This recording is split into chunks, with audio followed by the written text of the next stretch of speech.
Welcome to Telangana exams YouTube channel. మనము 3 నెలల కోర్సులో భాగంగా మీకు ప్రిపరేషన్ కోసం, మోటివేషన్ కోసం నేను చాలా వీడియోలు ఇస్తున్నాను. అందులో భాగంగా ఈరోజు ప్రిపరేషన్ ఎలా మొదలు పెట్టాలన్న వీడియోని నేను చేస్తున్నాను. ప్రిపరేషన్ ఎలా మొదలు పెట్టాలి, సిలబస్ అనేది ఎలా స్టార్ట్ చేయాలనేది చాలామందికి తెలియదు. కొంతమందికి ఏంటంటే ఆల్రెడీ ఇప్పుడు కొత్తగా స్టార్ట్ చేసిన వాళ్ళకి ఎట్లా మొదలు పెట్టాలని తెలియకపోయినా, కొంతమందికి ఆల్రెడీ గతంలో చేసిన వాళ్ళు ఏదో ఒక ఫార్ములా ఫాలో అయిపోవడం వల్ల కొంచెం అపజయాలు కూడా ఎదుర్కోవాల్సి వచ్చిన వాళ్ళు ఉంటారు. అలాంటి వాళ్ళందరికీ కూడా ఈరోజు నేను హెల్ప్ చేయడానికి అని చెప్పేసి ఈ యొక్క వీడియోని ఇస్తున్నాను.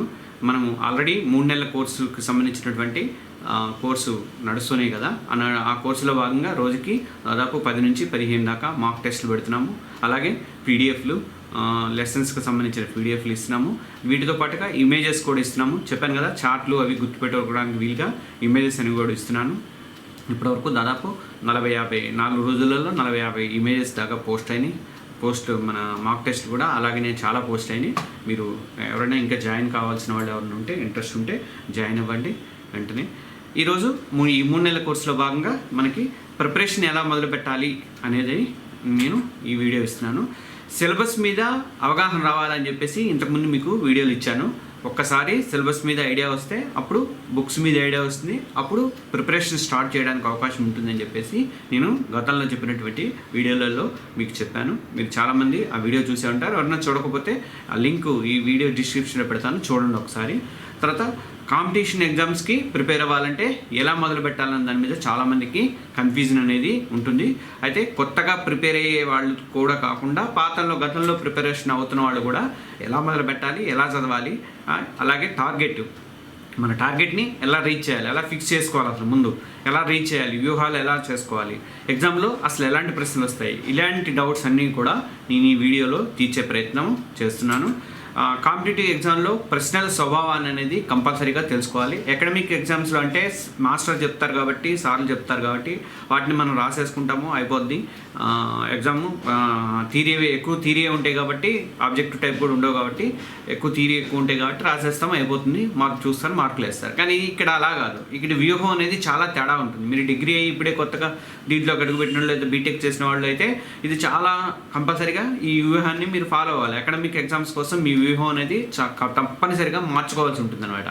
అసలు ప్రశ్నల వెయిటేజ్ ఎలా ఉంటుందనేది కూడా మీకు అవగాహన అనేది ఉండాలి. అప్పుడే మీరు విజయం అనేది సాధిస్తారు. కాంపిటేటివ్ ఎగ్జామ్స్లో, మన అకాడమిక్ ఎగ్జామ్స్లో కూడా మీకు టీచర్ చెప్తారు. మీకు నారాయణ, చైతన్య లాంటి పెద్ద పెద్ద స్కూల్స్, గాయత్రి అట్లాంటి కాలేజీలలో అయితే మీకు ప్రత్యేకంగా దానికి సంబంధించినటువంటి ఒక బుక్స్ తయారు చేసి ఇస్తారు మీకు. అలాంటి వ్యూహం మీరు ఇక్కడ పాటించాలి.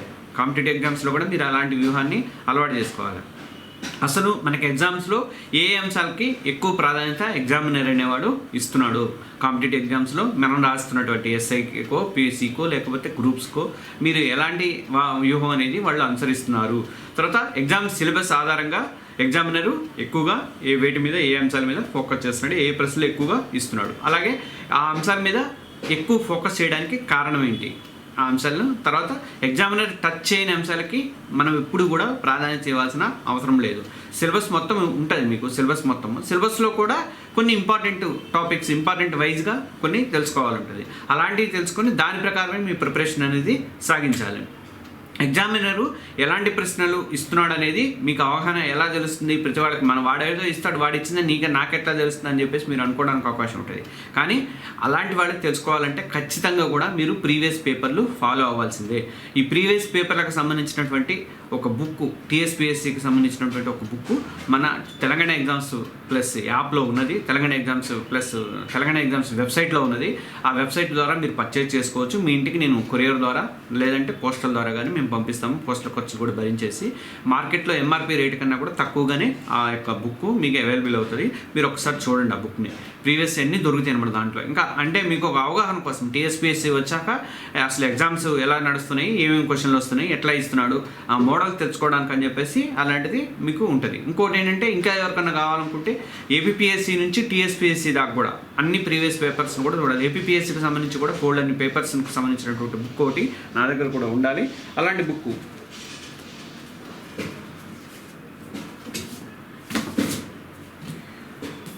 ఇది 150 క్వశ్చన్స్కి సంబంధించినటువంటి 150 క్వశ్చన్ పేపర్కి సంబంధించినటువంటి బుక్.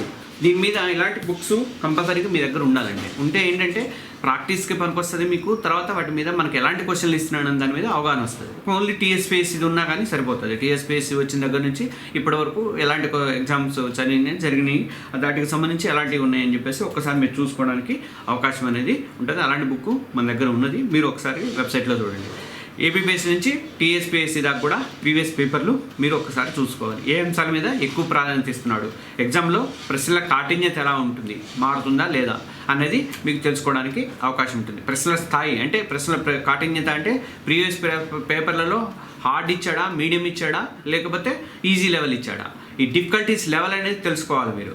అవి తెలుసుకుంటే ఏ లెవెల్స్లో ఎక్కువగా ఎగ్జామినర్ ఫాలో అవుతున్నాడని తెలుసుకుంటే అప్పుడు మీరు కూడా అలాంటి క్వశ్చన్స్, అలాంటి ప్రిపరేషన్ స్ట్రాటజీ మార్చుకోవడానికి మీకు ఒక అవకాశం అనేది కలుగుతుంది అనమాట. అంటే అకాడమిక్ ఎగ్జామ్స్లో లాగా ఇక్కడ ప్రశ్నల స్థాయి సమతూకంగా ఉంటుందని అలా పాటించడం అనేది కుదరదు అనమాట. వాళ్ళకి ఒక షీట్ ఉంటుంది, ఆ షీట్ ప్రకారం వాళ్ళు ఫాలో అవుతారు అకాడమిక్ ఎగ్జామ్స్లో. కానీ మీకు కాంపిటేటివ్ ఎగ్జామ్స్కి వచ్చేసరికి వాడు ఇష్టం వచ్చినవి ఉంటాయి కాబట్టి వాళ్ళు ఇష్టం వచ్చిన ఈక్వాలిటీ అనేది పాటించే అవకాశం ఉంటుంది, పాటించకపోయే అవకాశం ఎక్కువగా ఉంటుంది అనమాట. ప్రీవియస్ ప్రశ్న పత్రాలు చూస్తేనే మీకు ఆ డిఫరెన్స్ అనేది అర్థమవుతుంది.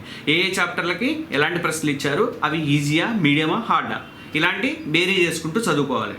గుడ్డెతో చేలబడ్డట్టు మనం చదివితే మనకి కాంపిటేటివ్ ఎగ్జామ్స్లో రాదనమాట. ఇలాంటి ప్రిపరేషన్ స్ట్రాటజీ ఉన్న వాళ్ళే సివిల్స్లో కానీ, గ్రూప్ 1లో కానీ, గ్రూప్ 2లో కానీ హైయెస్ట్ విజేతల్లో హైయెస్ట్ మార్క్స్ కొట్టడానికి అవకాశం అనేది ఉంటుందన్నమాట. నేను చెప్పా కదా ఇంతకుముందు వీడియోలో కూడా, మీరు 100% మార్కులు ఎలా కొట్టాలని దాని మీద మీ టార్గెట్ ఉండాలని, ఆ టార్గెట్కి అనుగుణంగా నేను మిమ్మల్ని ఈ ప్రిపరేషన్ అనేది చేస్తున్నాను. 3 నెలల కోర్సులో నా ఉద్దేశం కూడా అదే అనమాట. దానికి అనుగుణంగా ఏ చాప్టరు ఎంత లోతుగా చదవాలి, ఎక్కువగా దేని నుంచి వస్తున్నాయి, ఎలాంటి క్వశ్చన్స్ వస్తున్నాయి అనేది మీకు మీరు అంచనా వేసుకోవడానికి అవకాశం అనేది ఉంటుంది. అలాగే కరెంట్ ఇష్యూస్కి కూడా ప్రాధాన్యత ఉంటుందనేది మీరు కంపల్సరీగా గమనించాలి. నేను ఎప్పటి నుంచి చెప్తున్నా ఇది. కాంపిటేటివ్ ఎగ్జామ్స్లో థియరీతో పాటు థియరీ బుక్కిష్ నాలెడ్జ్ ఉండాలి. ప్లస్ ఇప్పుడున్నటువంటి ప్రస్తుతం జరుగుతున్నటువంటి అకాడమిక్ ఓన్లీ బుక్కిష్ నాలెడ్జ్ అనేది కాంపిటేటివ్ ఎగ్జామ్స్ మన అకాడమిక్ ఎగ్జామ్స్కే పరిమితం అవుతుంది. కానీ ఇక్కడ బుక్కిష్ నాలెడ్జ్ ఉండాలి. ప్లస్ లేటెస్ట్గా ఏమి వస్తున్నాయి దాని మీద కూడా మీరు దృష్టి పెట్టాల్సి ఉంటుందన్నమాట. దాని మీద కూడా మీకు అవగాహన అనేది, ప్రస్తుత అంశాలను కూడా మీరు ఎప్పటికప్పుడు స్టడీ చేయాలి. ఏ రోజు దారైతే కంప్లీట్ చేయాలి. ఈ రోజు పేపర్ చూసారంటే మీరు ఈనాడో లేకపోతే వెలుగు ఇంకో పేపర్ చూసారంటే ఆ పేపర్లో మీకు కావాల్సిన అంశాలను మీరు రాసుకోవాలి, నోట్స్ రాసుకోవాలి. దాని మీద ఈ రోజు అవగాహన వచ్చేయాలి. మీరు నెక్స్ట్ టైం ఇంకోసారి చూసినప్పుడు ఆ బిట్ వచ్చినప్పుడు టక్కన మీకు ఐడియా వచ్చేస్తుంది. మీరు ఎప్పుడో మొత్తం కలిపి ఒక్కసారి గుండు గుత్తాకి ఇంత పుస్తకం తీసుకొని చదువుదామంటే మాత్రం వల్ల కాదనమాట. అందుకని ముందు నుంచి మీరు ఆ ప్రిపరేషన్ అనేది ఏ రోజు ప్రిపరేషన్ ఆ రోజు అనేది ఉండాలి. అప్పుడే కాంపిటేటివ్ ఎగ్జామ్స్లో విక్టరీ కొట్టడానికి అవకాశం అనేది ఉంటుంది అనమాట. ఇప్పుడు ఉదాహరణకి ఒక సైన్స్ అండ్ టెక్నాలజీ లాంటివి తీసుకున్నాం అనుకోండి. ఈ మధ్య జరిగినటువంటి శాటిలైట్ ప్రయోగాలు, వాటిలో లేదంటే అవి ఫెయిల్యూర్స్, వాటి విజయాలు, తర్వాత కొత్తగా కనుక్కున్నటువంటి పరికరాలు ఏంటి, వాళ్ళు అవి ఎలా ఉపయోగపడుతుంది. కరోనా వచ్చిన దగ్గర నుంచి మనకి బోల్డని పరికరాలు కనుక్కున్నారు. డిఆర్డిఏ వాళ్ళు కానీ అలా బోల్డని సంస్థలు కనుక్కున్నాయి. అవన్నీ కూడా కొన్ని అంటే ఫేమస్వి, మరీ స్టార్టప్లు కనుక్కున్నవి మీకు అవసరం లేదు. పెద్ద పెద్ద కంపెనీలు కనుక్కున్నటువంటివన్నీ కూడా మీకు చాలా అవసరం అనమాట. అవన్నీ కూడా మీరు అవగాహన అనేది పెంచుకోవాలి దాని మీద. తర్వాత ఆర్థిక అంశాలు, తర్వాత రాజకీయ అంశాలు, రాజ్యాంగం సంబంధించినటువంటి అంశాలు ఏమేమైనాయి. ఈ మధ్య వ్యవసాయ చట్టాలని రద్దు చేశారు. అసలు వ్యవసాయ చట్టాలని ఏ ప్రపోజల్ తీసుకొచ్చారు, నేను ఆల్రెడీ వీడియో చేశాను వ్యవసాయ చట్టాలకు సంబంధించి. అవగాహన ఎలాగో రద్దయిపోయింది కాబట్టి దాని మీద మనకి వచ్చే క్వశ్చన్స్ కూడా ఏముండవు. కాకపోతే ఏంటంటే ఒక అవగాహన పెంచుకోవడం అనేది ముఖ్యం అనమాట. రేపు పొద్దున మీరు గ్రూప్ 1లో ఎస్ఐ టైప్ క్వశ్చన్స్ రాయాలంటే అలాంటి క్వశ్చన్ అడగవచ్చు. వ్యవసాయ చట్టాల వల్ల ఉపయోగం ఉందని మీరు భావించారా, కేంద్రం రద్దు చేసింది, లేదా ఉపయోగం లేదనుకుంటున్నారా అని చెప్పేసి విశ్లేషించండి అని చెప్పి రాయొచ్చు. అలాంటివి రాయడానికి అవకాశం ఉంటుంది. గ్రూప్ 2లో కూడా అడిగే అవకాశం ఉంటుంది. కాబట్టి వాటి చదవటం, వాటి చూడటం చాలా ముఖ్యము. అలాంటి వీడియోలు మన దగ్గర ఉన్నాయి, చూడండి. కింద మన తెలంగాణ ఎగ్జామ్స్ వెబ్సైట్లో దీంట్లో ఉన్నాయి, యూట్యూబ్లో కూడా ఉన్నాయి. తర్వాత అలాగే జాగ్రఫీకి సంబంధించినటువంటివి, విపత్తుల నివారణకు సంబంధించినటువంటి ఇలాంటివి కూడా కరెంట్ అఫైర్స్, కరెంట్ ఈవెంట్స్ అనేది ఉండాలి. ఈ మధ్య COP26 సదస్సు జరిగింది, గ్లాస్గోలో జరిగింది. దీనికి సంబంధించి క్వశ్చన్స్ కూడా ఇచ్చాను నేను. అలాంటివి వాటి మీద మీరు విపత్తు నిర్వహణ, జాగ్రఫీకి సంబంధించినవి, లేటెస్ట్ ఇన్ఫర్మేషన్ ఏముంటే అవి కూడా మీరు మీ దగ్గర ఇన్ఫర్మేషన్ అనేది ఉండాలి. లేటెస్ట్గా వస్తున్నటువంటి తుఫాన్లు ఉంటాయి, వాళ్ళకి వేరే వేరే వేరే ఏరేదో పేర్లు పెడుతుంటారు. ఆ పేర్ల మీద అవగాహన ఉండాలి, ఆ పేరుకి అర్థం ఏంటో తెలిసి ఉండాలి, ఇలాంటివన్నీ తెలిసి ఉండాలి. అలాగే మీరు ప్రిపరేషన్ మొదలుపెట్టేటప్పుడు ఇవన్నీ అవగాహనలో ఉంటేనే విస్తృత కోణంలో మీరు చదవడానికి అవకాశం అనేది ఉంటుందన్నమాట. అంటే ప్రశ్నలు ఎలా ఉంటాయి అసలు, అంటే మీ ప్రశ్నాపత్రం ఎలా వస్తుంది అనేది కూడా మీరు తెలుసుకోవాలి. మీకు ప్రీవియస్ క్వశ్చన్ పేపర్స్ వీడియోలు ఇస్తానని చెప్పాను, ఆ వీడియోలు రెడీ అవుతున్నాయి, వీడియోలు కూడా ఇస్తాను. అంటే ఫస్ట్ మీరు విశ్లేషణ ఇస్తాను, దీంట్లో ఈ క్వశ్చన్స్ నుంచి ఇలా ఇచ్చారు, ఈ టైప్లో ఎక్కువ క్వశ్చన్ వచ్చినాయి, కాంటిన్యూస్ ఉన్నాయా లేకపోతే మీడియం ఉన్నాయా ఈజీ ఉన్నాయా, ఇలాంటివన్నీ కూడా మనకు 3 నెలల కోర్సులో భాగంగా కవర్ అవుతాయి. అంటే మిమ్మల్ని మీరు విశ్లేషించుకోవడానికి, మీరు ఏం చదువుతున్నారు, మీరు ఏం చదవాలి, ఇలాంటి అవగాహన పెంచుకోవడానికి సంబంధించినటువంటి వీడియోలన్నీ కూడా నేను అందిస్తాను. ఆ తర్వాత మీకు బయట ఎలాంటి కోర్సులో కూడా ఇలాంటి వీడియోలు, ఇలాంటి సజెషన్స్ అయితే ఉండవని నేను అనుకుంటున్నాను. నేను కూడా ఫుల్ కాన్సన్ట్రేషన్ దీని మీద పెట్టేసి ఈ 3 నెలల్లో నేను ఫినిష్ చేసేస్తాను. తర్వాత ఇంగ్లీష్ మీడియంకి సంబంధించినటువంటి కొన్ని వీడియోలు కానీ, టెస్ట్లు కానీ, సిరీస్ కానీ తయారు చేసేసి ఇవి ఇలా పర్మనెంట్గా ఉంచేస్తాను అనమాట. ఇంకా ఏమైనా ఉంటే పర్మనెంట్ కావాల్సినవి ఉంటే మనకి కరెంట్ అఫైర్స్, కరెంట్ ఈవెంట్స్ అవి యాడ్ చేసుకుంటూ పోతాం. సంవత్సరం మీకు ఎలాగో సంవత్సరం వ్యాలిడిటీలు ఉంటాయి కదా, మీకు అలా కంటిన్యూగా వాటిని ఇచ్చుకుంటూ పోతాం. వాటి మీద టెస్ట్లు ఏమి ఆపం మనం, ఎందుకంటే ఎగ్జామ్స్ ఎప్పుడు పడితే తెలియదు కాబట్టి ఆ పడే వరకు కూడా మీరు ఈ 3 నెలల్లో మీరు ప్రిపరేషన్ అయిపోవాలి, ఒక లెవెల్కి వచ్చి ఉండాలి. అంటే కనీసం మీరు 100% మీరు స్థానం మీరు అనుకున్నప్పుడు 50, 60, 70% వరకు అన్నా వచ్చి ఉండాలి. మిగతా 30% తర్వాత మీరు గెయిన్ చేసుకోవచ్చు, కానీ ఒక లెవెల్కి అనేది మీరు వచ్చి ఉండాలన్నమాట. అలాగే మనకి మనకి గ్రూప్ 1 తప్ప మిగతావన్నీ కూడా ఆబ్జెక్టివ్ టైప్లోనే ఉంటాయన్నమాట. వీటిలో ఎలాంటి ప్రశ్నలు వస్తున్నాయో ఆ ప్రకారమే ప్రిపరేషన్ అనేది ఉండాలన్నమాట. గతంలో డైరెక్ట్గా ఇచ్చి ప్రశ్నలు ఇచ్చేవారు. మీకు ఏపీపీఎస్సీ ఉన్నప్పుడు ఏం జరిగేది, ఏబిసిడి ఆప్షన్స్ ఇచ్చేవాళ్ళు, మామూలుగా ఒక క్వశ్చన్ ఇచ్చేసేవాళ్ళు, ఆప్షన్స్ ఇచ్చేవాళ్ళు. ఉదాహరణకి ఏదైనా మన ప్రధానమంత్రి ఎవరంటే నరేంద్ర మోడీ, వాజ్పేయి, లేకపోతే ఇంకో రామ్నాథ్ కోవింద్, వెంకయ్య నాయుడు 4 ఆప్షన్ ఆ టైప్లో ఇచ్చేవాళ్ళు. కానీ ఇప్పుడు డిఫరెంట్గా అడుగుతున్నారు. గతంలో డైరెక్ట్గా ఇచ్చి ఏబిసిడీకి వచ్చి ఇచ్చే పరిస్థితి అనేది లేదు. ఇప్పుడు అవి తగ్గిపోయినాయి, అవి చాలా తక్కువగా వస్తున్నాయి అట్లాంటి క్వశ్చన్లు.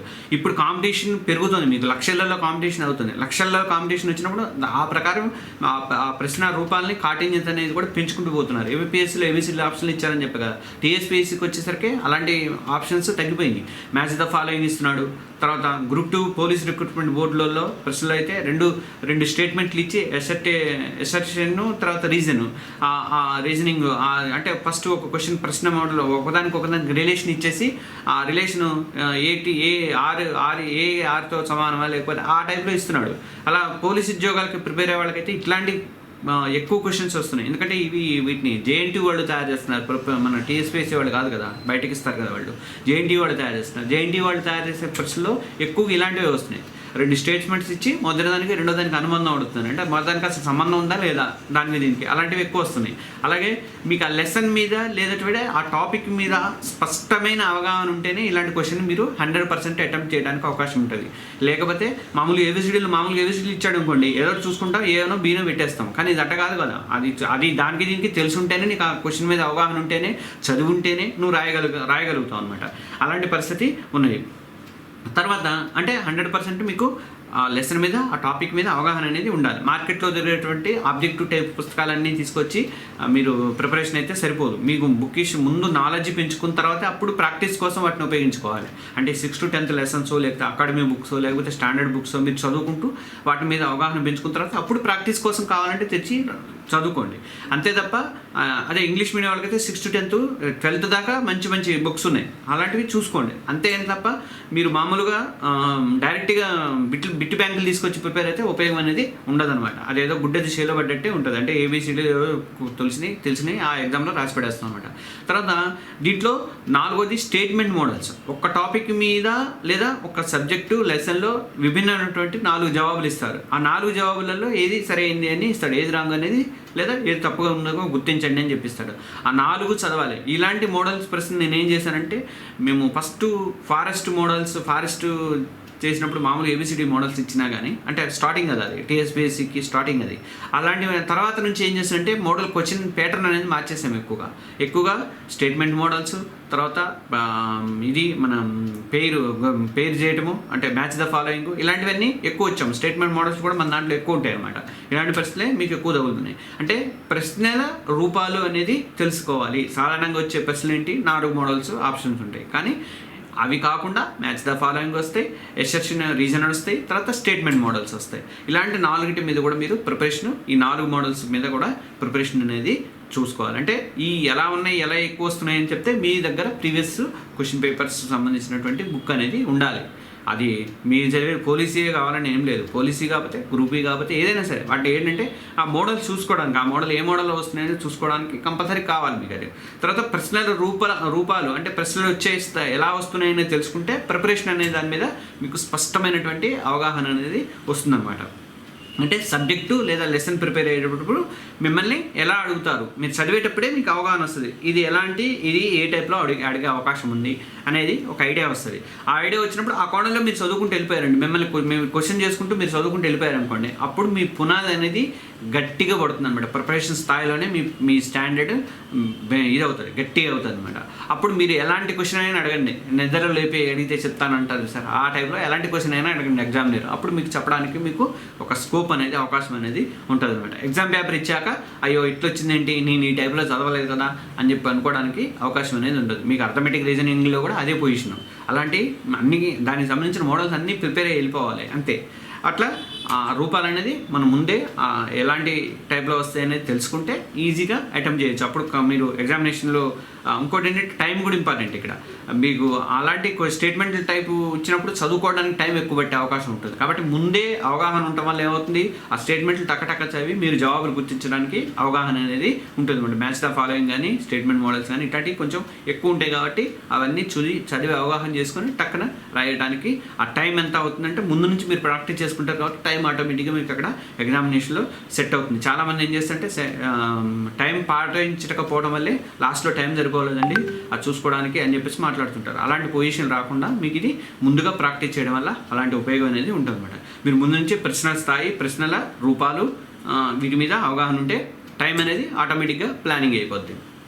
తర్వాత ప్రశ్నల స్థాయి, ప్రశ్నల రూపాల అవగాహన వస్తే ఏం పుస్తకాలు చదవాలనే మీద కూడా అవగాహన వస్తుంది. ఫస్ట్ అనుకున్నాం కదా, సిలబస్ చూసుకున్న తర్వాత అవగాహన వచ్చినప్పుడు ఆటోమేటిక్గా ప్రశ్నలు కూడా ఒకసారి ముందు ఇది కూడా చూసుకున్న తర్వాత మనం ఏ టైప్ ఆఫ్ పుస్తకాలు చదవాలనేది కూడా అవగాహన అనేది వస్తుంది. 6th to 10th class books అనేది మస్ట్గా ప్రిపరేషన్ అనేది అవ్వండి. లేదంటే అకాడమీ బుక్స్ కానీ, లేదంటే మంచి పబ్లిషర్స్ ఇచ్చినటువంటి క్వశ్చన్స్, బేసిక్ అంశాలు కూడా కంపల్సరీ ప్రిపేర్ అవ్వండి. కరెంట్ అఫైర్స్ కరెంట్ ఈవెంట్స్ ఒకటే కాదు, బేసిక్ అంశాలు కూడా మీకు తెలిసి ఉండాలి. ప్రిపరేషన్ ఎలా మొదలు పెట్టాలన్న డౌట్ నాకు తెలిసి ఇప్పటివరకు, అంటే స్టార్టింగ్ స్టేజ్లో ఎలా ఉంటుంది మీ పొజిషన్, ఎలా మీరు ఎలా చూస్ చేసుకోవాలన్నది మీకు ఒక అవగాహన నేర్పించాను అనుకుంటున్నా. అయితే నేను ఒక సజెషన్ ఒకటి ఇద్దాం అనుకుంటున్నాను. అంటే ఈ మధ్య వాట్సాప్ గ్రూపులలో, తర్వాత టెలిగ్రామ్ గ్రూప్లో రోజుకు 25 క్వశ్చన్లు పంపిస్తాం, రోజుకి 20 క్వశ్చన్లు పంపిస్తాం అని ఏదో పంపిస్తున్నారు. అలాంటివన్నీ చూసి అవగాహన, ఏదో బేసిక్ క్వశ్చన్స్ తీసిస్తారు, అవన్నీ చూసి మీరు అనవసరంగా ఇదైపోయి దానికి టైం వేస్ట్ చేసుకోకండి. మీరు సొంతంగా మిమ్మల్ని మీరు ప్రిపరేషన్ అవ్వండి. మీరు వచ్చినటువంటి స్టాండర్డ్ బుక్స్లోంచి ఉన్నటువంటి క్వశ్చన్ పేపర్స్, అదే వెనక మోడల్ ఉంటాయి కదా ఆబ్జెక్టివ్ టైప్, అవి రాయండి, అవి ప్రాక్టీస్ చేసుకోండి. మాలాంటి యాప్స్ ఇచ్చినటువంటి టెస్ట్ సిరీస్లలో పాల్గొనండి. అప్పుడు మీకు ప్రాక్టీస్ అనేది చాలా ఇంప్రూవ్ అవుతుంది అనమాట. మీరు ఎంత ప్రాక్టీస్ చేస్తే అంత మంచిది. స్టాండర్డ్ లేని ప్రశ్నలతో టైం వేస్ట్ అనేది చేసుకోవద్దు. గుర్తుపెట్టుకోండి, ఎవరు ముందుగా ప్రిపరేషన్ మొదలు పెడతారో వాళ్ళే విజేతలు అవుతారు. ఇప్పటికే చాలామంది, లక్షల మంది ప్రిపేర్ అవుతున్నారు. మీరు ఆలస్యం చేసిన కొద్దీ ఏ ఒక్కరోజు, ఇవాళ ముహూర్తాలు మాత్రం చూసుకోకండి. రేపు సోమవారం నుంచి మొదలు పెడదాం, ఎల్లుండి మంగళవారం నుంచి మొదలు పెడదాం, ఇట్లాంటి ముహూర్తాలు ఏం చూసుకోకండి. ఈరోజు ముహూర్తం ఈరోజే మొదలు పెట్టండి. ఇప్పటికే లేట్ అయింది మీ ప్రిపరేషన్ అనేది. అయితే నేను చెప్పా కదా, పోయిన వీడియోలో కూడా చెప్పా, చాలామంది ముందే ఆల్రెడీ ప్రిపరేషన్ అవుతున్నా అని చెప్పారు. 53% మంది, 56% మంది వచ్చింది. కానీ 43% మంది దాకా ఇంకా ప్రిపరేషన్ మొదలు పెట్టలేదు అంటున్నారు. ఆ 43% మంది కూడా మొదలు పెట్టండి. ఎందుకు టైం వేస్ట్ చేసుకుంటారు అనవసరంగా. చివరికి వచ్చేటప్పటికే మీకు భయం అనేది వేస్తుంది, నాకు రాదేమో అని అనిపిస్తుంటుంది. దాని మీద ఆశ ఉంటుంది, ఏదో ఉద్యోగం చేయాలి, MRO చేయాలి, లేకపోతే ఒక ఉద్యోగం చేయాలి, MPDO చేయాలి, లేకపోతే ఒక డిప్యూటీ కలెక్టర్ అవ్వాలి, ఇలాంటి ఏదో ఉంటుంది, ఆశయం ఉంటుంది. కానీ మీ ప్రిపరేషన్ అవ్వకపోవడం వల్ల, ముందు నుంచి మీకు దాని మీద అవగాహన లేకపోవడం వల్ల అప్పటికప్పుడు చదివి ఏదో రాసేద్దాము, బిట్ బ్యాంకులు దొరికినాయి చదివేసాం మనం, మొత్తం ఆ బిట్ బ్యాంకులో నేను ఏది అడిగినా చెప్తా, ఇలాంటివి నేను చదివేటప్పుడు నాకు కూడా గుర్తుండేది. ఆ క్వశ్చన్ వస్తే క్వశ్చన్కి ఏనో బీనో తెలిసిపోయేది, ఏ అని చెప్పేసామండి. అంటే అది ఏంటనేది అంత బట్టి పెట్టేవాడు అంటే మన అకాడమిక్ టైంలో అలా ఉండేది. అట్లాంటి పొజిషన్లో ఉండకూడదండి. ఎందుకంటే అవగాహన రావాలి. మీకు అవగాహన వస్తేనే చదవడానికి, మీకు ప్రిపరేషన్ అవ్వడానికి, కానీ మీకు ఎగ్జామ్స్ మార్కులు రావడానికి కూడా ఉంటుంది. ఎగ్జామ్ నోటిఫికేషన్ పడడానికి ముందే రెడీ అయి ఉండాలి. మేము చెప్పే కదా 100%, 100% ప్రిపరేషన్తో రెడీగా ఉండాలి. కనీసం మీరు 70-80%తోనన్నా ఆ ప్రిపరేషన్ మీ స్థాయి అనేది మీరు చేరుకోవాలి. సిలబస్ మొత్తం 70-80% కంప్లీట్ చేసి పడేయాలి. ఆ టైం కల్లా ఎగ్జామ్ నోటిఫికేషన్ వచ్చేటప్పటికల్లా మీరు పట్టుదలతో ప్రిపరేషన్ అనేది సాగించాలి. మీరు కోరుకున్న విజయం అనేది కంపల్సరీగా మీ సొంతం అవుతుంది. దాని గురించి ఎట్లాంటి డౌట్ లేదు. కోచింగ్ సెంటర్లలో మేము కోచింగ్ సెంటర్ పెడతామని ట్రై చేసినప్పుడు మా దగ్గరికి వచ్చేవాళ్ళు, మేము 2-3 చోట్ల కోచింగ్ తీసుకున్నామండి, మీ దగ్గర కూడా కోచింగ్కి వస్తాను. అప్పట్లో పెడదాం అనుకున్నాం 2 years బ్యాక్. తర్వాత మేము మాకంతా ఎక్కువ ఆర్థికంగా కూడా ప్రాబ్లం అయింది. ఫ్యాకల్టీస్ కూడా అంత ఏమి అనిపించక మేము వదిలేసాం దాన్ని. అయితే అప్పుడు ఇట్లనే నేను పలానా 2-3 చోట్ల తీసుకొని వచ్చారండి. ఉపయోగం ఏముందండి? 1000 మందిలో కూర్చొని చదివేదానికి ఉపయోగం ఏముందండి? అలా కాదు, మీరు సొంతంగా కోచింగ్కి వెళ్ళండి, వెళ్ళేవాళ్ళు వెళ్ళండి, కాదంట్లా నేను దాని గురించి అట్లా. కానీ అట్లా కాదు, మీరు 2-3 సార్లు కోచింగ్ తీసుకోవడం ఉపయోగం తీసుకుంటే ఒకసారే తీసుకోండి. ఆ ఒకసారి కోచింగ్ని ఎలా ఉపయోగించుకున్నారనేది, మీరు ఏమేమి చేయాలనేది ఇట్లాంటి మోటివేషన్ వీడియోని చూసుకుంటూ మిమ్మల్ని మీరు అప్గ్రేడ్ చేసుకోండి. వాటి మీద ఆధారపడటం అనేది తగ్గించండి. అలాగే ఇప్పటికే 1కి 4 సార్లు పుస్తకాలు తిరిగేసిన వాళ్ళు కూడా ఉన్నారు. లైబ్రరీలలో కూర్చొని ప్రిపరేషన్ అవుతున్న వాళ్ళు కూడా ఉన్నారు. ఇలాంటి వీడియోలు ఇంకా చాలా ఉన్నాయి. తర్వాత గతంలో సక్సెస్ అయినటువంటి వాళ్ళ ప్రిపరేషన్ వీడియోలు కూడా ఇస్తాను. వాళ్ళు ఎలా స్ట్రాటజీ ఎలా ఫాలో అయ్యారని చెప్పేసి ఆ వీడియోలు కూడా నేను తయారు చేస్తున్నాను. అవి కూడా వస్తున్నాయి. వచ్చే వాళ్ళ ఆ వీడియోలన్నీ మీకు అవైలబుల్ అవుతాయి. 3 నెలల కోర్సులో జాయిన్ అవ్వండి. ఇమీడియట్గా జాయిన్ అవ్వడం ఉంటే ఇమీడియట్గా జాయిన్ అవ్వండి. మీ ప్రిపరేషన్ కావాల్సినటువంటి స్టడీ మెటీరియల్ కానీ, మోటివేషన్ వీడియోలు కానీ అన్నీ నేను అందిస్తాను. ఇంకొకటి, మన మిత్రుడు ఒక అతను దగ్గర ఒక 3 లక్షల దాకా పుస్తకాలు ఉన్నాయి. దానికి సంబంధించి ఒక రీడింగ్ రూమ్ టైప్లో ఒకటి పెడదాం అనుకుంటున్నాను. ఎవరైనా ఆసక్తి గల వాళ్ళు ఉంటే మన ఈ వీడియో కింద హైదరాబాద్లో మాత్రమే అవైలబుల్ ఉంటుంది. మీకు ఎవరైనా ఇంట్రెస్ట్ ఉన్న వాళ్ళు ఉంటే, ఎక్కువ మంది ఉన్నారు వస్తారు అనుకుంటే, జనరల్గా ఏంటంటే మీకు రీడింగ్ రూమ్లలో 4 పేపర్లు వేస్తారు. 4 పేపర్లు వేసి మీరు ప్రశాంతంగా కూర్చొని చదువుకోవడానికి మీ పుస్తకాలు మీరు పోయి తీసుకుపోయి చదువుతుంటారు. నేను కోచింగ్ సెంటర్ పెడదాం అనుకున్నప్పుడు కూడా నా ఉద్దేశం ఏంటంటే, అసలు మీరు పుస్తకాలు తీసుకురాకూడదండి. మీకు సంబంధించి ఏ పుస్తకాలు కావాలో రెఫరెన్స్ పుస్తకాలన్నీ మీ దగ్గర ఉంటాయి, అక్కడే ఉంటాయి, రూమ్లో ఉంటాయి. మీరు కూర్చొని నోట్స్ రాసుకొని మీ ఓన్ పుస్తకం మీద నోట్స్ రాసుకొని చదువుకొని ఆ 8 గంటలు 10 గంటలు కూర్చోవటం, చదువుకోవడం, వెళ్ళిపోవడం, అంతవరకే. అంతే తప్ప మీరు మళ్ళీ పాపం కొనుక్కోవాలంటే ఎక్కడ కొనలేరు కదా, అన్ని లక్షల పుస్తకాలు కొనాలంటే కొనలేరు కదా. అందుకనే ఒక రీడింగ్ రూమ్ ప్రపోజల్ అని చేశాను. మా మిత్రుడు ఒకడు అడిగితే బాగుంది, నేను అలాంటి చేద్దాం అనుకొని నేను చేయలేకపోయాను, నా ఎకనామికల్గా సహకరించుకుని నేను చేయలేకపోయాను అని చెప్పాను. ఆ టైప్ ఆఫ్ ఇది నేను ఒక ప్రపోజ్ చేస్తాను. మీకు ఎవరైనా ఇంట్రెస్ట్ ఉంటే వీడియో కింద మీరు ఒకసారి ఐఎమ్ ఇంట్రెస్టెడ్ అని చెప్పేసి పెట్టండి. నేను హైదరాబాద్ దిల్షునార్లో ఉంటాను. ఈ ఏరియాలోనే పెట్టడానికి నేను ట్రై చేస్తున్నాము. మినిమం ఫీజే ఉంటుందండి, ఎక్కువే ఉండదు. మీకు బయట రీడింగ్ రూమ్లో ఎంత ఫీజు ఉంటుందో అంతే ఉంటుంది. కాకపోతే ఇక్కడ పుస్తకాలు అవైలబుల్ ఉంటాయి. మీకు అన్ని పుస్తకాలు, రెఫరెన్స్ పుస్తకాలు కానీ అన్నీ అవైలబుల్ ఉంటాయి. అలాంటి ప్రపోజల్ అవుతుంది. మీకు ఎవరైనా ఇంట్రెస్ట్ ఉంటే పెట్టండి. దాన్ని బట్టి నేను ప్లాన్ చేస్తాను, గట్టిగా ప్లాన్ చేస్తాను. ఆయన పట్టుకొని పడతాను, ప్లాన్ చేస్తాను. ఇది మీరు మాత్రం 3 months కోర్సులో ఎవరైనా ఇంకా ప్రిపరేషన్ ఇంకా అవ్వని వాళ్ళు ఉంటే అవ్వండి. మీరు చూసే ఉంటారు 4 రోజులు బట్టి ఇట్లాంటి ఇదే స్ట్రాటజీస్ అనేది ఇస్తూనే ఉంటాను. ఇంకా నేను స్ట్రాటజీలు పెంచుకుంటూ పోతూనే ఉంటాను. మోటివేషన్ వీడియోలు కూడా పెంచుకుంటూ పోతూనే ఉంటాను. ఇది ఇవాళ వీడియోలో ప్రిపరేషన్ ఎలా మొదలు పెట్టాలనేది ఈ వీడియోని మొత్తం కూడా చూసినందుకు మీ అందరికీ ధన్యవాదాలు. నా పేరు విష్ణుకుమార్. నేను senior journalist from and content writer, Hyderabad. Thank you.